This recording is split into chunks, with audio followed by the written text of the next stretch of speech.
Hello, Terry. Welcome to Savvy Broadcasting, a life unscripted. We're so grateful to have you here today. How are you? I'm excellent. Thank you for having me. How are you? I'm doing fabulous. I'm even better that we're going to talk about a really awesome topic that we've not really covered. We've covered a lot of topics of leadership, but not leadership in women and how women have made an impact in the world of leadership. You've written a wonderful book called 7 Strategies Women Should Use to Lead and Win in Business. And we're going to talk about that and your latest book, this is the title of your latest book. And I'm so grateful to have you. Share with the audience a little bit about your backstory and what led you yourself into business. Well, for me, I'm, of course, a retired military. I have 5 combat tours. What led me into this field was I was told as a child that my call in life was to be a teacher. Mm-hmm. Now, being a teacher came difficult because I actually hated school. Believe it or not. So to be a teacher was far-fetched. But what I didn't realize is that during the course of my time in military, I was actually being groomed to speak in front of groups, to instruct, and give guidance to those who are underneath me. And it was a natural progression for me to tap into the speaking field. Mm-hmm. And ironically enough, when we mentioned writing this book, mm-hmm. I was a CDF English student in high school. Mm. Now, the funny thing about it is that even though I was barely getting out of high school, I finally went into the military, did 21 years. Mm. And then after completing my time and retiring, I went back to school. So I completed my bachelor's, completed my master's, and I became my master's class valedictorian. Mm. Wow. So the transition from failing high school student to master's class valedictorian wasn't about doing. It was about changing and thinking. So this is fascinating for me. So what changed in your attitude or your thinking from when you were in school to when you graduated or left the military to graduating college? How did that transfer? What was the difference? In high school, as I said, I really didn't like school. It was more so a matter of me applying myself. I had the capability, but I never applied that ability. Mm-hmm. And military gave me the discipline that I needed to take charge and go after what I wanted. Mm-hmm. So once I retired, I realized I needed to do something different. And when I moved to Atlanta, the availability of jobs weren't plentiful, or as I thought they would be. Mm-hmm. Because when I retired, I wasn't aware that the country was in a recession. Because regardless of what the economy did, I was going to get my money. Yeah. So I went back to school. Mm-hmm. And I got a C in my first class. I said, I've seen this before. I know you. So I would not have that happen again.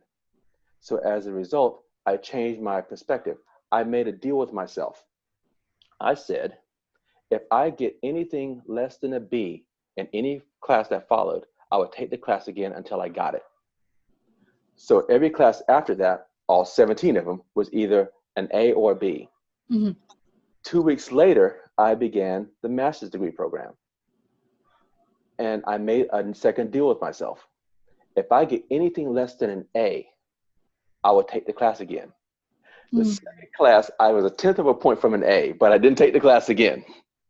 Yeah. What I did was refocus. Tell me, now what I'm getting from you here is that you put a pain point in front of you that was more uncomfortable to lose than to win. Definitely that. For me, because I knew where I came from, I knew what road would take me back there. So I avoided that at all costs. Mm-hmm. I had to do something different, and I knew it. Yeah. So I changed my perspective, and I went after it. That's great. Now, what changed? Because you wrote a book about leadership. What prompted you to write not only a book about leadership, but also to tailor it to women and how they can lead their best? What brought you to that? Women raised me. I grew up without my father, so I understood about leadership from women, specifically my grandmother and my mother. Now, during my time in the military, the predominant force that impacted me were men. But also during the course of that time, I still had the leadership of women. Mm-hmm. So once I got out of the military, I was still under the guidance or direction or supervision of women. Mm-hmm. What made it interesting was after I wrote my first book, I didn't think anybody would want to hear about leadership from a male's perspective for women. Yeah. But the funny thing is, my publisher said to me, "You have something to say." And from my experience, we as men think we know. Women want to know. Hmm. So you find there are books that are out there that are written for women in business by women in business. Hmm. You also see books that are written for women by men, but usually about relationships, marriage, and things of the like. Yeah. But you're not going to find any books that are written out there for women in business by a man in business. Wow. Now, can I ask you from your perspective in business, what have you seen as the differences between the way men lead or the way women lead? What are some of the differences? Some of the differences is really approach, mannerisms, styles. We as men, and I address it in my book, we are more aggressive, more assertive, more demanding, and that comes from a childhood upbringing. We are taught to be the tough guy. Boy, Cry. men don't cry. Yeah. Yeah. But culturally, women or generationally, women aren't taught the same thing that we are. They're taught to be subservient, take care of your man, keep the house clean, and do things that are domestically geared towards women. Yeah. But today's successful women don't believe in that. Hmm. They've gravitated towards the ideologies or philosophies rather of how men think. Hmm. They want to get it done. They're making things happen, and they're successful. They're the CEOs, the talk show hosts, the millionaires and billionaires who are really running things now. Yeah. And I applaud them. Oh man, this is great, Terry. What I'm getting, and I love that we are on this subject, is I've talked in the past about some of my difficulties in management myself when I've had to lead, where I've kind of put on a male persona, trying to be really tough and aggressive. And actually, it was really bad for my health, really bad for me as a person. It didn't work for me. It didn't fit who I am as a person. And now I lead differently, and it's not coming from a space of I have to be like a man. Because, I don't have to be like a man to lead. And so that super aggressiveness is not necessary. But being okay with asking for what you want and standing by it. One of the things you mentioned is that men can be more competitive, more aggressive, but women are taught, just be nice. And that niceness, from what I found, right, from my perspective in the past, when I would go in for a negotiation, I would often take one of the first deals on the table, thinking, well, I shouldn't push too hard. That's not something I should do. I'll lose this deal. Where men think, oh, well, this is my starting point. The thing we put on the table, that's where we start. Let's go. Yeah. So it's kind of, using our own gifts and our ways to approach things, from our own perspective, but doing it in a way that doesn't have to make us something else that we're not, like me trying to be male or more. Absolutely. Yeah. Absolutely. From my perspective, I learned, especially through military, that even women, you are from a feministic quality. You learn from men, but never become them. Mm-hmm. Always be authentically you, and that's what gives you the competitiveness in and of itself. That's what makes you unique. That's where your value position comes from. Mm-hmm. You being yourself. I remember when I graduated my master's, I told you I graduated top of my class. Mm-hmm. There were over 300 graduates. Of those graduates, 7 of them were doctorates. Mm-hmm. Of those 7 doctorates, 6 were women. Mm. Of those 6, 5 were minority. Wow. Awesome. So we as men, we don't need to get mad and catch a case. We need to get motivated and catch a clue. Absolutely. Yeah, because they're getting it done. Yeah. And they are going in leaps and bounds. Now, is it complacency with men thinking I don't have to try too hard because I'm just a man, I could just, skip through? Or why are women kind of kicking butt in that area and men kind of taking a back seat? What's happening? Can I be honest with you? Yeah. Arrogance. Arrogance. We think we know everything, and because we are men, we think we have the upper hand. And in some cases, socially, and in many cases, culturally, we do. Mm-hmm. But here's the difference. Because we think we know, we only need to do so much. Women understand the dynamics of where they are, how the social stigma takes place, and identifies them as potentially the lesser of the two genders. But they take steps to become more competitive, become more educated, become more knowledgeable, become more valuable, and are willing to implement whatever roles that come into play to get where they say they want to be. Wow. You know what I'm getting, Terry? And this happened for me. I had a lot of trouble in high school with dyslexia. So it put me backwards as far as trying to push forward and learn the curriculum and keep on top.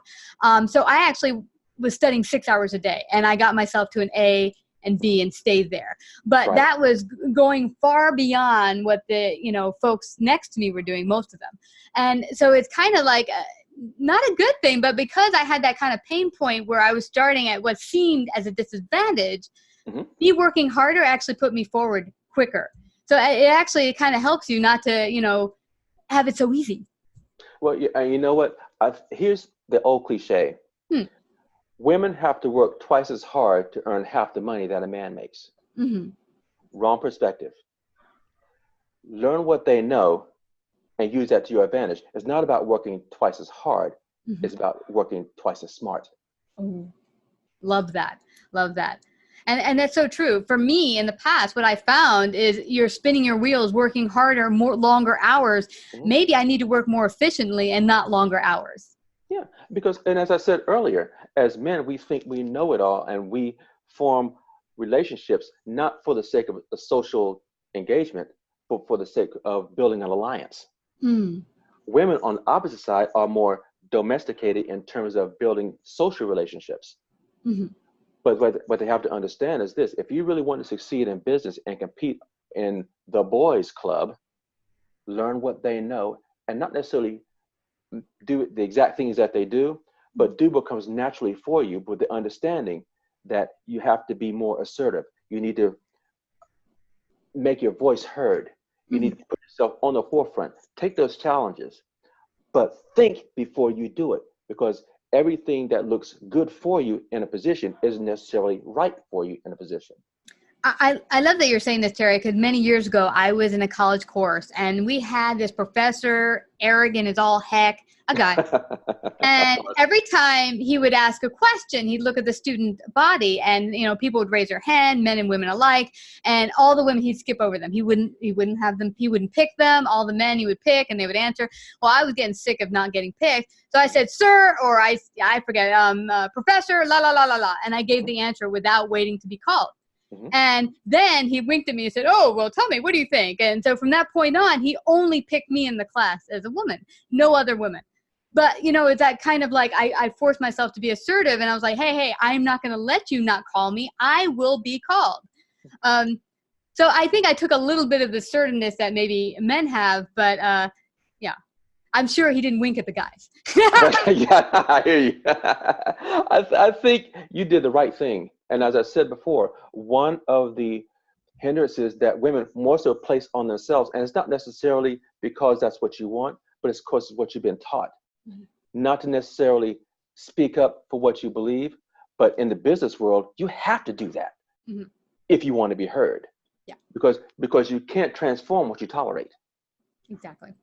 If you don't express your ideas, why should anybody listen to you? You also get your vision out to people and get them to be motivated to create that vision with you. You can't do it alone. Yeah, and women are nurturers by genetics or by nature or how they were designed. We are not so much. We are more competitive. Women are more collaborative. Yeah, but here's the wonderful beauty of it, Terry, is that you put the two meshes of the genders and their gifts together, and you've got amazingness. Yeah. If you work together, and I don't see that one has to be better strategy than another. Only male type of way of being. Like I used to be in corporate America and try to act or be manly. It's not necessary. We both have our gifts and we can bring them to the table and be, both use it to make the corporation better. And that's what leadership's all about. It's not about leading or directing people or lauding power over someone. True leadership is really about self-discovery.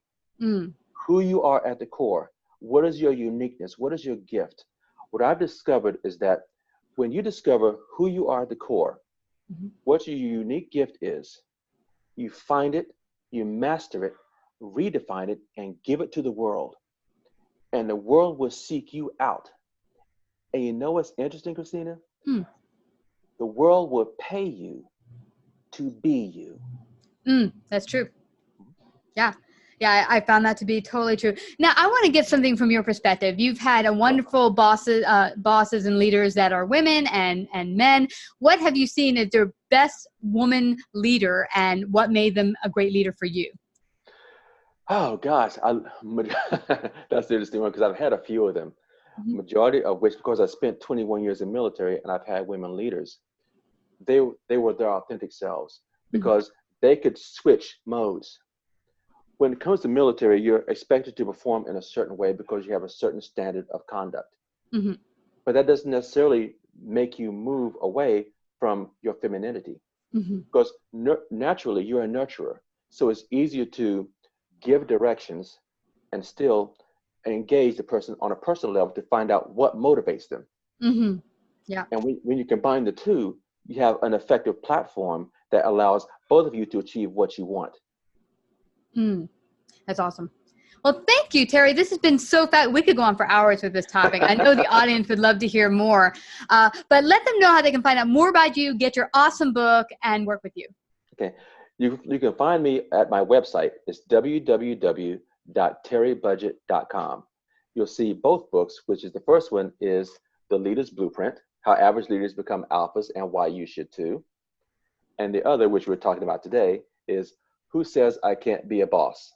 7 strategies women should use to lead and win in business. That's awesome. Well, Terry, I just have to thank you again for coming here to share your great wisdom on savvy broadcasting. Thank you. Thank you for having me. I appreciate it. If you like this episode, please share. To hear more savvy episodes and savvy biz tips, go to lifeunscriptedradio.com. To become a guest or participate in paid sponsorship, email us at Christina@lifeunscriptedradio.com.